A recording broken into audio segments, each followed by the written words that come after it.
Okay, we are live. ¿Qué tal, amigos? Stuart here from Spain Speaks with this evening's live stream, looking at some of the main stories that have caught my attention in the press today in Spain over the last couple of days, to be exact, and also some comments that have been left on the channel by viewers in recent times. Second half of the live stream, we will go into the chat section and see what is bubbling away in the live chat section here this evening. So if you are watching, say hello.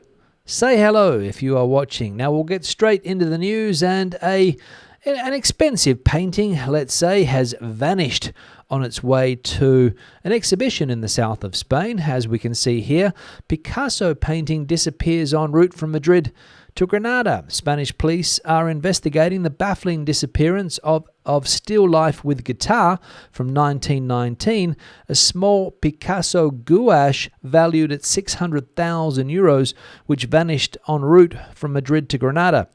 The artwork, part of a 58-piece collection for the exhibition Still Life, The Eternity of the Inert at the Caja Granada Cultural Centre, never arrived, with the rest of the shipment on the 3rd of October. Transported by a logistics company from Pinto, the vehicle reportedly stopped overnight in De Fontes, just 27 kilometres from Granada, an unusual delay for a four-hour journey. The painting was discovered missing on Monday when staff unpacked the delivery after a weekend in a video-monitored storage area. Police are working to establish at what point during the transit the piece disappeared. The Granada Theft Unit has taken over the case. The private owner of the work remains unnamed, and no arrests have yet been made. So the mystery of the Picasso painting disappearing en route from Spain's capital city, Madrid, to Granada, where it was going to be featured in an exhibition. The mystery, as I said there, police are investigating a value, apparently, or an insured value of 600,000 euros. But I also read that it was sold, I think, a few years ago to an unnamed collector for around 90,000 euros, I think was the price. Not sure how long ago that sale took place, but the insurance value 600,000, and quite small, I think, also is the Picasso work. So no doubt something has happened to it. I don't think it would have just flown away when the doors of the van opened up. Obviously somebody was in on it, or I suppose that's what the police are investigating, and we'll see if it turns up or not, or ends up in the living room of some rich dictator around the world somewhere, or somebody who has a clandestine art gallery or art display in their homes. So we'll see. Interesting. And the work in question, in case you see it advertised on eBay, is this one here. The Still Guitar, I think it was called. Just let me check. Still Life with Guitar, 1919, when Picasso painted it. So a valuable piece of work nonetheless. Second piece of news, and Donald Trump is still firing shots at Spain, and he has accused the country of extreme disrespect towards NATO and threatens tariffs over defense spending. US President Donald Trump has once again criticized Spain, calling its refusal to raise defense spending to 5% of GDP extremely disrespectful to NATO, and warning of possible economic and tariff reprisals.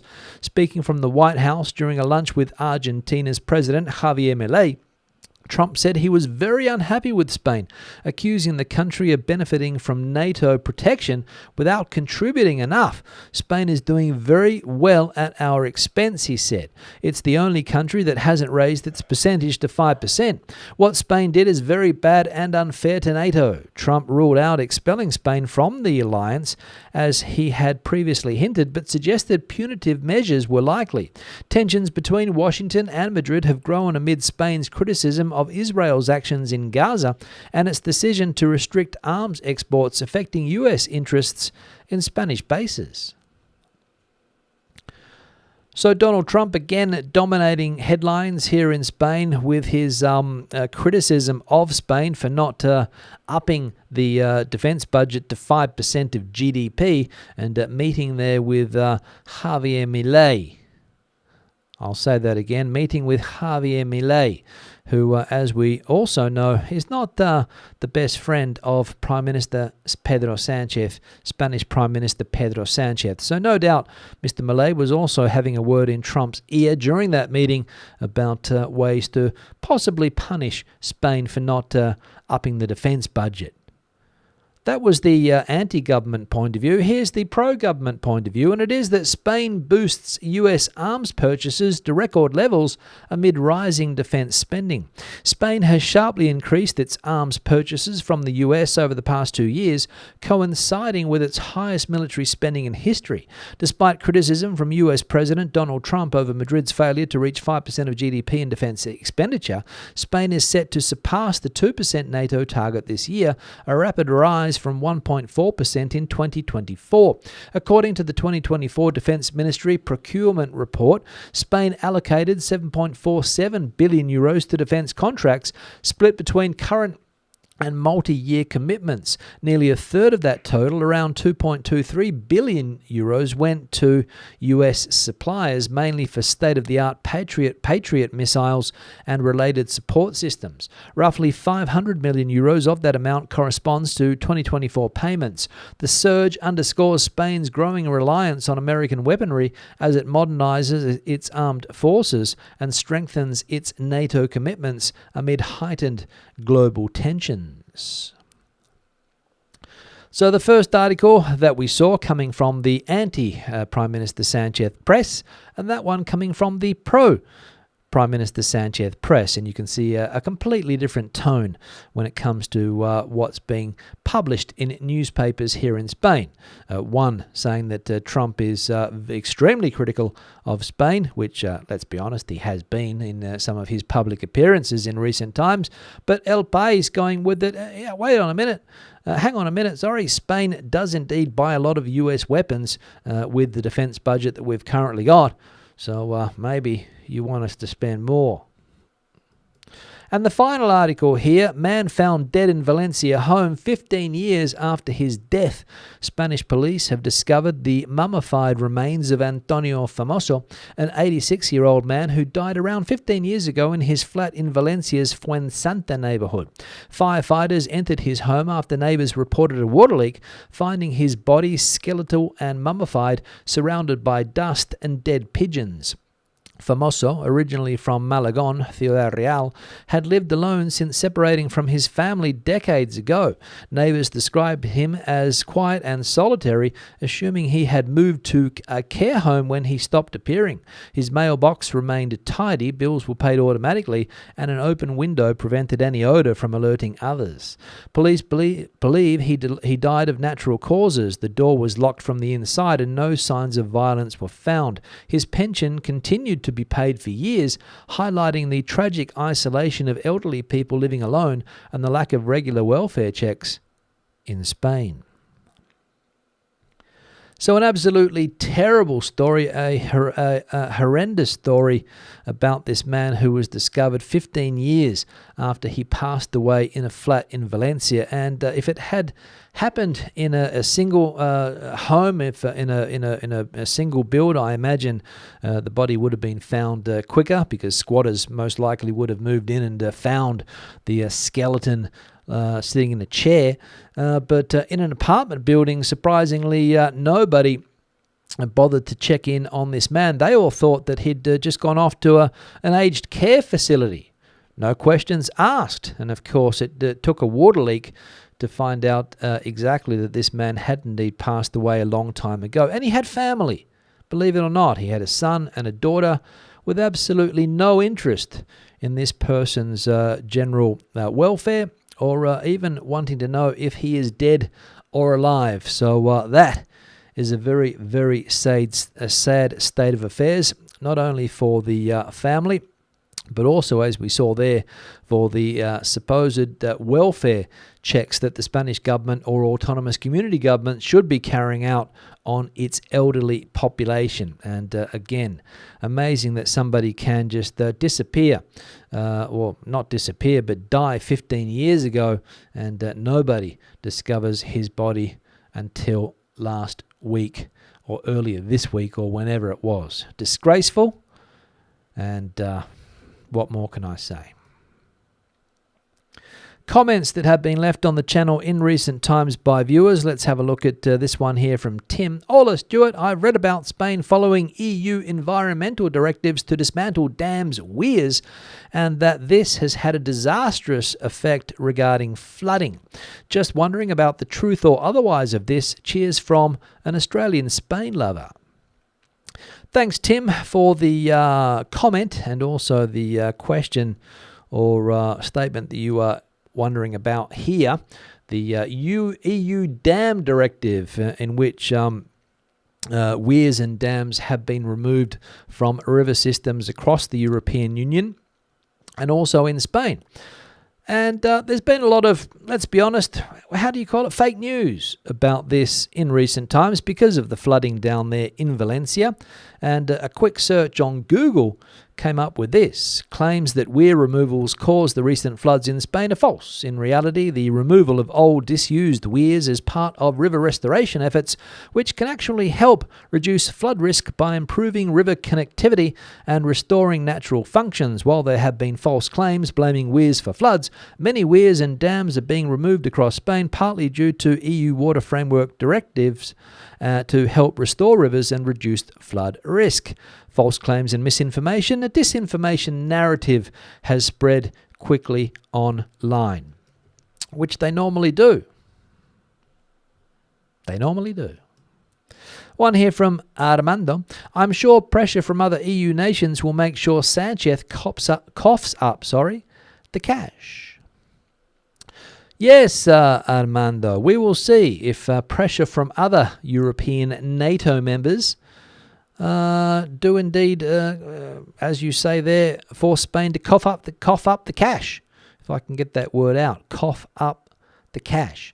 Because Mr. Sanchez, as we know, is reluctant to cough up that cash. He wants to spend it on different things. And we saw that Spain is putting a lot of money into US coffers or US company coffers, whoever sells the weapons to Spain, because they are trying to upgrade their weapon system here. And of course, the US, a big provider of a lot of those weapons.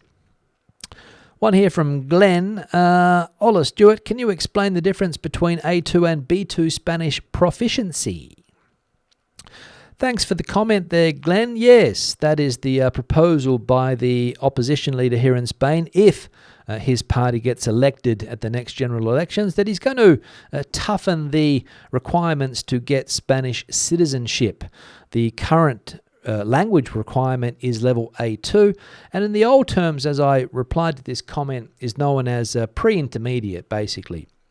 It's the step above elementary, around that A2 level. And basically, you just have to have a basic conversation. Say your name, maybe be able to ask for something. Fairly basic conversation. Whereas a B2 is a whole different kettle of fish. So we're talking about going up from A2 over the B1 to the B2 level, previously around the upper intermediate, for those of you that might have learned a language some years ago before the common European framework came into play, upper intermediate. And basically that's, as I said, it's a whole different level of conversation. You would be able to have, more or less, if you have a level B2, you can have a decent conversation about a wide variety of topics. And unfortunately, a lot of people that come to Spain from English-speaking countries and also, other language countries have trouble improving their language skills to that level. Some people don't, of course. Some people are able to become proficient or fluent in the Spanish language given the time that they have here. But other people never get above the A1, A2 level. So citizenship in the future will become even harder if that language requirement comes into place. One here from Linda. Don't mock the EES till you have tried it. If you still don't like it, then go to somewhere that does not use the EES. Thanks, Linda. I think I got the gist of what you were trying to say there, despite some errors. But, yeah, the EES is here to stay. There was a story in a Portuguese press outlet this morning saying that Portugal has suspended the EES because people were taking too long to get through. Now, I couldn't back up those claims. It was just an article that I read, but apparently the European Union has come out and said there's nothing wrong with Portugal's system, and it's a full steam ahead for the EES, the new entry system into the European Union, which is going to use, I think, facial recognition and other biometric ways of recognizing the people coming in and out of the EU. A big change that was first implemented last Friday, I think. One here from Shiny Things. List of countries whose nationalities qualify for the fast-track 2-year path to Spanish nationality. And we have a list of the majority of those countries there, and you'll see that there's a common theme. Portugal, Argentina, Nicaragua, Bolivia, Panama, Brazil, Paraguay, Colombia, Peru, Costa Rica, Chile, Puerto Rico, Cuba, Dominican Republic, Ecuador, El Salvador, Uruguay, Venezuela, Guatemala, Andorra, and there's a few other countries that I couldn't fit onto the screenshot. Honduras was one. Philippines, I think, was another. And let me see if I can see quickly what the other one would be. Sorry, no idea. But there's maybe one more country. So those are the countries that get the fast-tracked Spanish citizenship route. The rest of us, it's 10 years. 10 years to get the privilege of becoming Spanish. And you might not even get it if you don't pass that language test, or you don't pass the citizenship test, or the Spanish government says that, maybe we don't want you as a citizen, my friend. Apply again. But the people that come from these countries here, 2 years, that's all, because a lot of the countries there, of course, Spanish speaking. There's historical ties, and Portugal as well, the Iberian neighbor, and the Philippines, which was also part of the Spanish Empire for quite a while until the Americans rolled in. Thanks for the comment, Shiny. And the final one here from Mark. Hey, Stuart, your expression when dealing with the delivery van was priceless. Meal looked quite nice. Can't wait for my next trip to Spain. Thanks, Mark, for the comment. Yes, the restaurant review video that I posted yesterday, just when I was trying to wrap up the video, a van decided to back into a parking spot. One thing that annoys me a lot is people that decide to back into parking lots, hold everybody up while they're trying to back in. And this van, of course, had the beeping system, beep, beep, beep, to let everybody know that it was reversing. And it went on for about a minute because the guy went in, then he went out a bit, then he came back in, then he went out, then he came back in, beep, beep, beep. And it took me an extra minute or so and some interruptions to finish the video. But I got it done. But it was a little bit annoying, I will say. But that's what you have to put up with when you eat your lunch in a car park, which is what I did the other day, in a car park. Now we're going to go into the live chat section now, see what's bubbling away there. Before I get there, I need to change the backdrop picture. This photo sent in by Colin, who's been a regular contributor to the photo section in recent times. And this is a place in Murcia, in the region of Murcia, down there in the southeast part of Spain, a place called Portman, I think it is, or Portman. The accent on the A in the word there, Portman in Murcia. Apparently it's a mining area, and Black Sand Beach is the common site in that part of Spain. Nice picture, Colin. Thanks for sending it through. If you've got a similar picture that you would like to see on the backdrop, the email address is on the screen now. So feel free to send your pictures through to spainspeaks@gmail.com, or anything else that you would like to send my way. That's the email address. Articles that catch your attention, anything that you think would be interesting for the community to see, feel free to send them through to that email address. The like icon is also on the screen now. If you haven't hit it, please do so. Just below the video, you will find it, just below there. And I'll just say something on the photos. I've had a few photos sent to me in recent times, but they're not landscape. People are taking them with the phone like this, and of course very, very difficult to get the size ratio correct on the screen that I have behind me. So do us a favor, if you're going to take a photo and send it through, as Colin has done here, hold the camera that way, and you'll get a shot that I can put on the backdrop. And it's a shame because some of the photos that have come through in the Instagram format, as I like to call it, a lot of people take photos, you know, as I said, this way nowadays because they want to post them on Instagram or TikTok. But here I need landscape. So do us a favor. And as I said, it's a shame because some of the photos were great, but I can't get them on the backdrop. So if you can resize them or take them with the camera held differently, great. Like icon, if you haven't hit it yet, please do so. Currently at 49 likes, so we'll see if we can get up to a decent tally. I don't reckon it's going to be the case because not many people watching, which seems to be the regular Thursday thing. People are out and about, enjoying themselves, and we'll no doubt catch up later, which a lot of people also do. Also, people that have supported the channel in recent times, I want to say thanks. People that have bought me a super thanks or a super chat, bought me a coffee also. Longer term supporters on Patreon, thank you very much for that support. And also the channel members here on YouTube, thank you. Now we'll get into the chat section. I'll just de-blur the background so we can see it a bit better there. And let's see what's bubbling away in the chat. Barbara is the first person that I can see here. Still in Catral, just returned from Benidorm. Short break there. 24 degrees Celsius today in Catral. Sounds nice, 24 degrees. That was roughly the temperature here as well.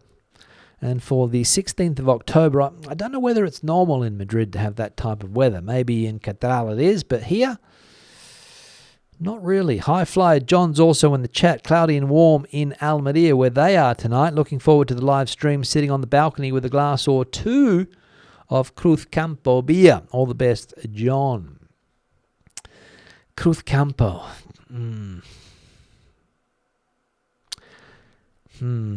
Is there a better beer in Spain than Cruz Campo? Yes, many. Just my opinion, of course, but enjoy. James is also in the chat, coming in with Kathy from a grey, still grey and overcast Worcester. Stu, you brighten up our days with your delicious food videos that make us hungry. Thanks for that, James. Yes, the food review videos, I do enjoy doing them, I will say. I enjoy getting out to restaurants. I'm always a little bit apprehensive, if that's the right word, or a little bit nervous sometimes to go into these places with a camera in case you get a waiter that doesn't want to have to deal with that type of thing. But I managed to talk my way around some of the negativity, and I would say that 95% of the time the wait staff are quite receptive to having their restaurants reviewed because, I mean, here the audience is limited, of course. If I were doing videos in Spanish, there'd probably be a lot more people watching them because more relevant to people in the area rather than people living in the UK or the States or wherever people are watching from. But YouTube is now dubbing videos, so the reach is getting out there and I enjoy it. Marianne is in the chat here. Happy Mexican Independence Day. Didn't read anything about that here, Marianne. Mexican Independence Day. We saw a lot about the Spanish National Day, but nothing about Mexican Independence Day. Or at least I didn't see anything. Al, valued member, also in the chat, coming in from Philadelphia. The leaves are starting to fall, 15 degrees Celsius. And just starting a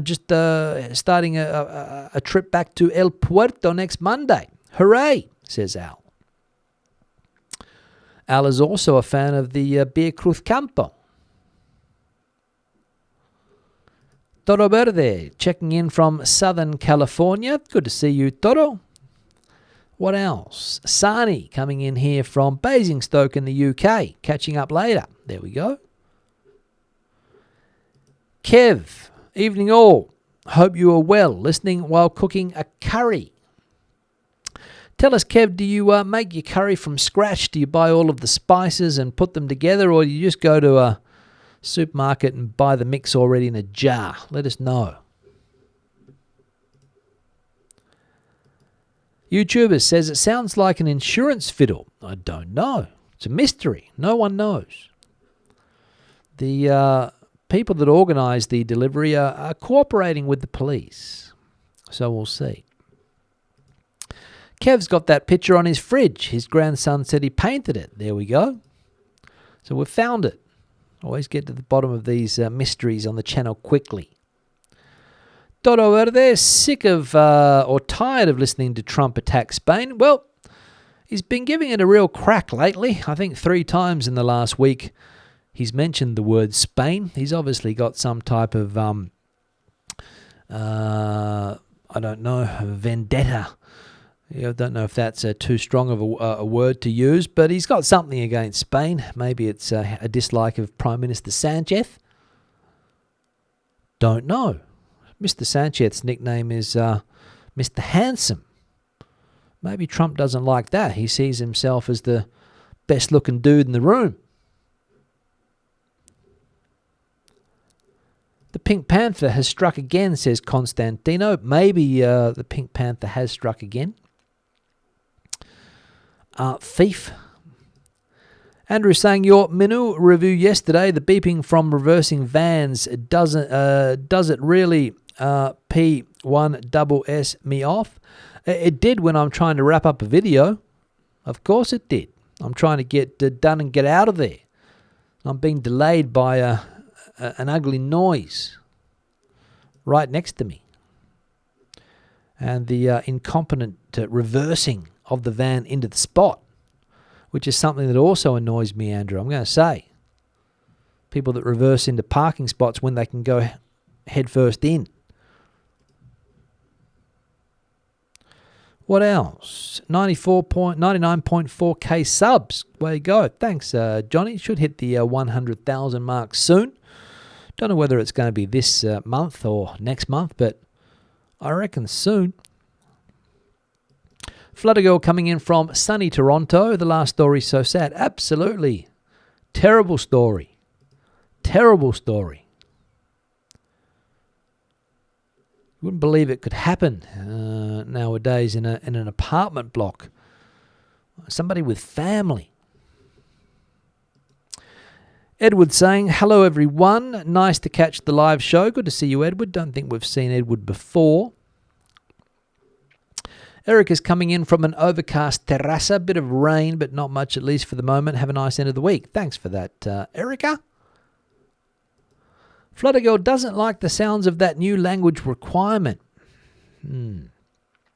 What it means is you're going to have to study more, basically, if you want to get to that B2 level. If you want to be able to have that B2 level communication skill that you'll need to get the okay. And it's a series of questions that they'll ask you at that level, I presume. And you'll have to be able to answer them according to the requirements of the examiner. But again, no point talking about it unless it becomes a reality. And if Mr. Feijóo gets elected, that's what we've got to look forward to. If somebody else replaces Feijóo and takes over his party's leadership position, it might even become more radical. We'll see. It's a sad day, says KGM, when the authorities are more interested in a so-called work of art rather than some old boy who has disappeared from society without anyone giving a damn. Yes, disappeared 15 years ago, no checkups, pension going into the account every month. The bank didn't ask any questions why none of the money was being spent. Only the bills were being paid. The rest was accumulating. No questions from the bank. What happened to old Antonio? Well, his bank account hasn't been used for a long time, hasn't withdrawn any cash from the local ATM for 15 years. Well, maybe we should get someone around there and check out see what's happened. Nothing. Family, Christmas time, 15 years. Oh, I might give Dad a ring, see how he's getting on. Nothing. Nothing. Friends? What about Antonio? I haven't seen him down at the bar recently. Wonder if he's okay. We stuck him into a home. He's gone. Stuck him into a home. Pretty miserable old man anyway. Do I miss him? Who cares? Maybe that's the thought of some people. Don't know. A big hug and hello from Florida. Great channel. Thanks, Rex. Gigi's in the chat too, coming in from a sunny and warm Surprise, Arizona. Well, every day the weather is a surprise. Not really, because it's fairly standard weather. Stuart, will you have to pass the new language test? Only if I want to become a citizen, Billy. And I've been here for a long time now, and I haven't become a citizen yet. I could have become a citizen. I've done my 10 years necessary to become one. My Spanish level, I think, is at a B2 level. Don't know. But it's going to be an issue for some people, definitely. Johnny's saying, sad about the man who passed undiscovered. Wonder if there was any type of burial service sad all around. Probably not. Probably not. I reckon his remains were just picked up and taken to the local wherever, and that's the end. Because who would have paid for a funeral? Might not have had anything, no funeral plan. The family certainly weren't interested. Stratospherian, valued member. Good evening all. Good to see you. Another valued member, Stephen. Hello, Stu and everyone. Hope you're having a good week from an overcast North London. Still mild. Thanks, Stephen. Still mild in the north of London. Rex, good afternoon. I think we saw that one. 83 degrees there in Florida. That's I don't really do Fahrenheit, to be honest, Rex, but I imagine it's a decent temperature. James and Kathy, what you get for 12 to 14 euros in Spain is amazing value. It is, James, it is, considering that you get a 3-course meal, basically. You get your first, you get your second, you get your dessert, you get your drink included. And sometimes you get a little starter as well, a little tapper, if you like. They can throw that. I didn't eat that yesterday. I got given what they call here patatas alioli, which is like a garlic mayonnaise potato dish. Didn't eat it. Should have done, but the lentils came out really, really fast, so I didn't get a chance to try that. So I think that's why I gave the service quite a higher score than the food, because the waiter or the wait person was quite attentive, and no issues. Half the bars in El Puerto have Cruz Campo on tap. Yeah, I imagine that is the case, Al, given that you are in the part of the country where Cruz Campo beer originates from. Seville, I think, is the city, so they just send it down the road to Cádiz, El Puerto, and away you go. But my advice would be to look for the other 50% of bars that don't have Cruz Campo on tap. But again, just my opinion. Kev's missus or wife is Jamaican Indian, so no opening of jars there, making it all from scratch. Send a recipe through, Kev. I'd love to know how to make a curry from scratch. I could probably go online and find one. And Al saying here that his favourite drinks are stout, Guinness or Murphy's. Guinness or Murphy's. And I suppose you could find that on tap in bars around Spain now as well. Guinness, at least, I have seen on tap. I think if you go into some Irish bars, you'll get Murphy's. And I'm not going to start a debate on which is better, but I'm sure everyone in Ireland has an opinion. Now, on that note, I'm going to wrap the live stream up. It's been a pleasure as always. I hope everybody has a fantastic start to their weekend. Plenty of plans, I imagine. And I'll see you guys again on Sunday with another live stream. Until then, hasta luego, hasta entonces. Adios, Santa. Bye-bye.